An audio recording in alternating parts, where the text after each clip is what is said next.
Donc bonjour, on se retrouve aujourd'hui pour une nouvelle vidéo dans la série sur le thème du biais, donc comment coudre le biais. Donc la semaine dernière, je vous avais expliqué comment coudre du biais en ligne droite ou en courbe. Donc je vous invite à aller voir la vidéo de la semaine dernière si vous ne l'avez pas déjà vue pour voir comment coudre du biais.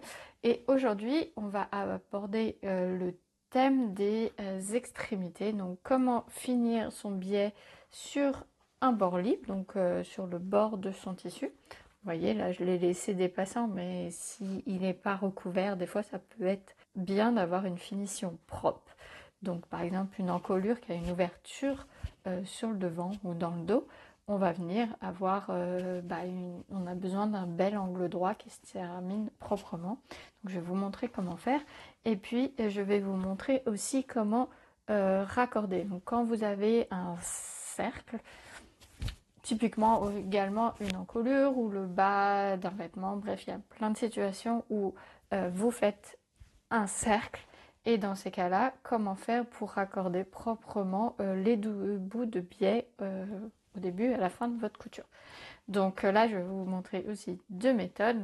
Il y a une méthode qui a ma préférence et je vais vous expliquer tout ça. Donc allons-y. On va commencer par la partie la plus simple, ça va être les extrémités. Donc là, je pars du principe que vous avez cousu votre biais avec la technique en deux temps. Donc là, je vous renvoie à la vidéo de la semaine dernière, c'est important. Et donc, quand on va venir coudre son biais, on va laisser dépasser 1 cm, 1 cm et demi au niveau de l'extrémité. Donc là, je vais venir coudre un petit morceau de biais pour vous montrer comment on fait. Donc, je suis venue coudre ma couture, je me suis arrêtée au bord de mon tissu, vous voyez, j'ai fait mon point d'arrêt et maintenant on va venir préparer la couture. Donc on va venir repasser de façon à aplatir sa première couture, normalement.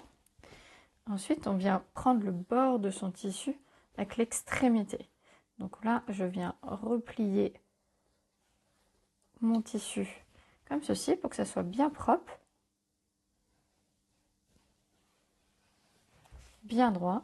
Et ensuite, je viens replier mon biais normalement. Donc là, j'ai ma pliure.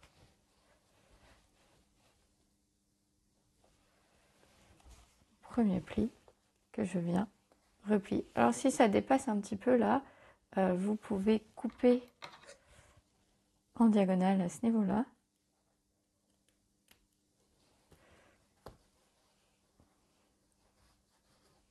De façon à avoir quelque chose de propre.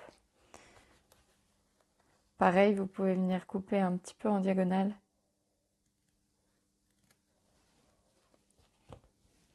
À ce niveau-là, pour pas qu'il y ait de morceaux qui dépassent. Donc on vient bien presser et on vient coudre sa deuxième couture totalement normalement en s'arrêtant vraiment à l'extrémité pour avoir quelque chose de propre. Donc maintenant je viens coudre. Donc pareil, on n'oublie pas, on rallonge son point si besoin, si c'est une couture apparente.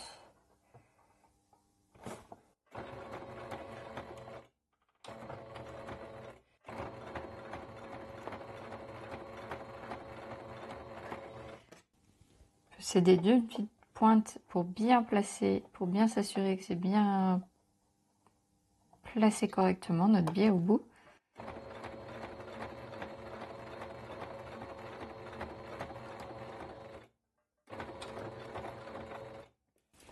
Et on vient faire son point d'arrêt, donc en allant le plus proche du bord possible. Donc on est venu coudre et vous voyez, ça fait quelque chose de propre. Bon là c'est pas parfait. Le bord là recouvre pas complètement, c'est pas tout à fait à 90 degrés. Mais ça fait quand même sur l'endroit quelque chose de très propre et un bel angle bien terminé. Donc ça c'est pour les extrémités. Ensuite, dans le cas où vous avez un cercle et que vous avez deux bouts qui viennent se raccorder, on a deux possibilités. Comme pour les extrémités, tout se passe après la première couture. Donc on va dire que vous avez déjà cousu Donc vous voyez, ici je suis venue coudre.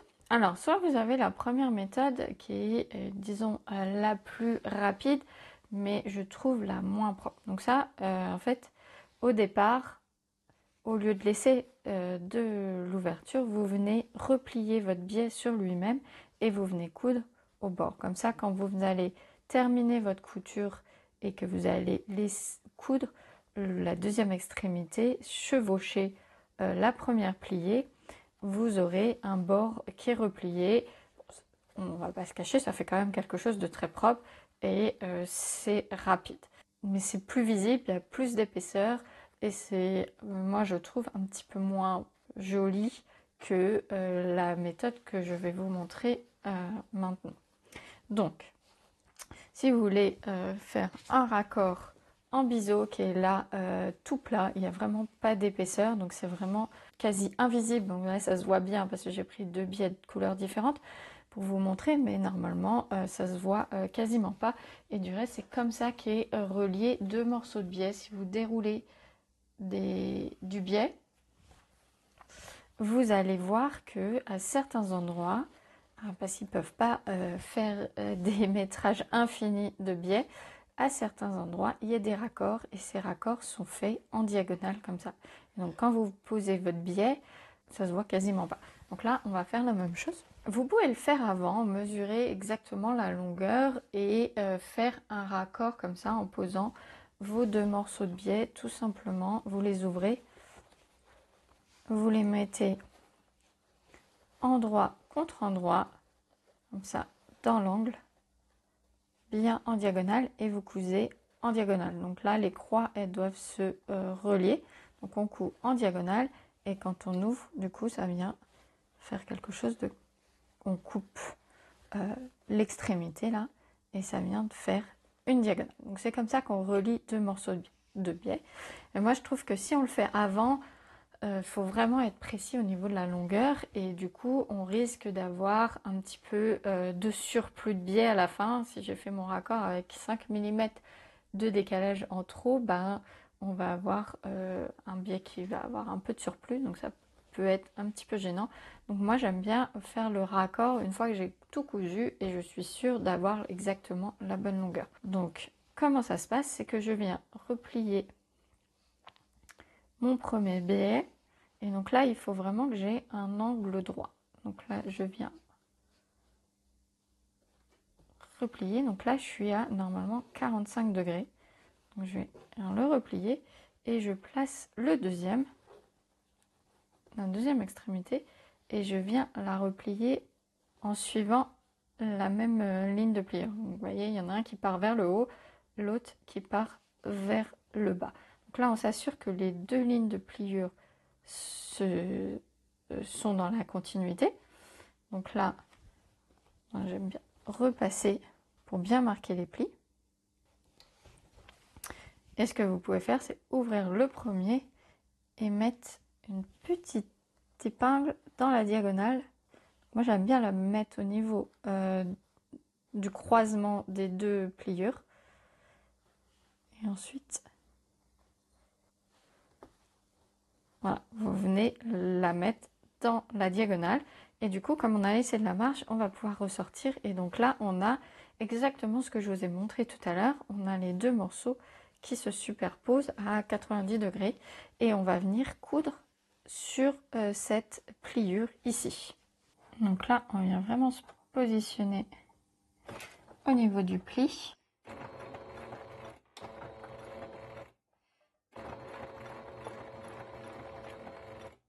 Donc le fait de l'avoir marqué au fer, ça permet d'avoir un marquage bien précis.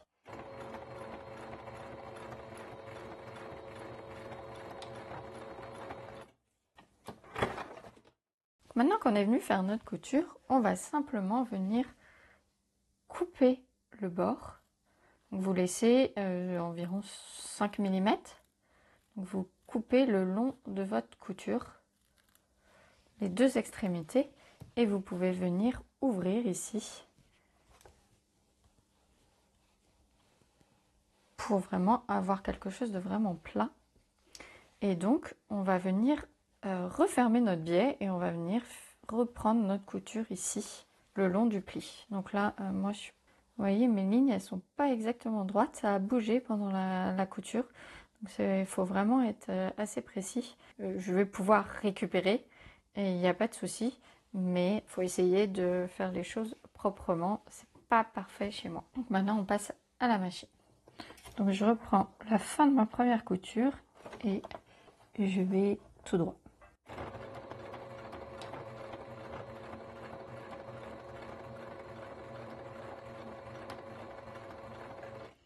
Là, vous pouvez vous aider d'une petite pointe pour être sûr que les bords de votre biais soient bien pris à plat.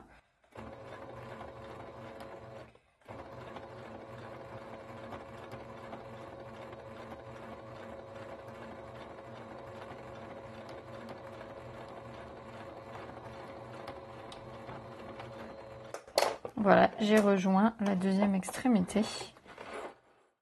Maintenant qu'on est venu finir de raccorder notre première couture de biais, maintenant il n'y a rien de différent qu'une couture de biais normale. Donc vous voyez, ça se positionne correctement. Donc on n'hésite pas, je rappelle, à bien presser pour bien placer son biais. Et on va venir rabattre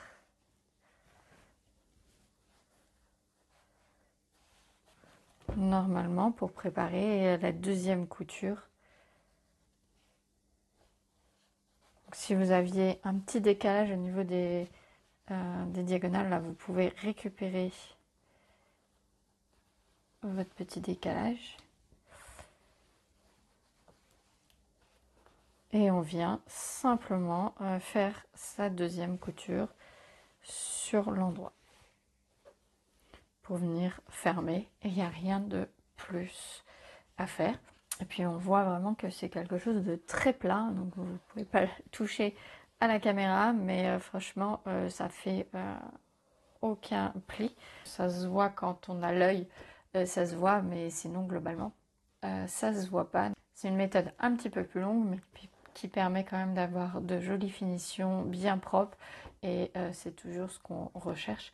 Donc voilà, donc suivant le temps que vous avez, suivant où est placé le raccord, vous pouvez utiliser cette méthode là ou simplement la méthode du rabat comme je vous ai expliqué précédemment.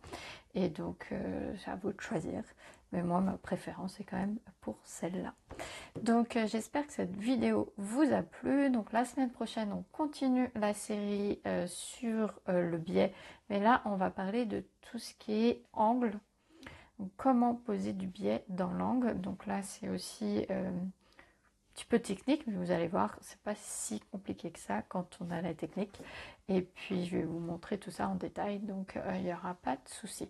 Donc si vous avez aimé la vidéo, comme toujours, je veux bien que vous me laissiez un petit pouce en l'air. Ça aide la vidéo à se faire connaître et à augmenter la diffusion de la chaîne.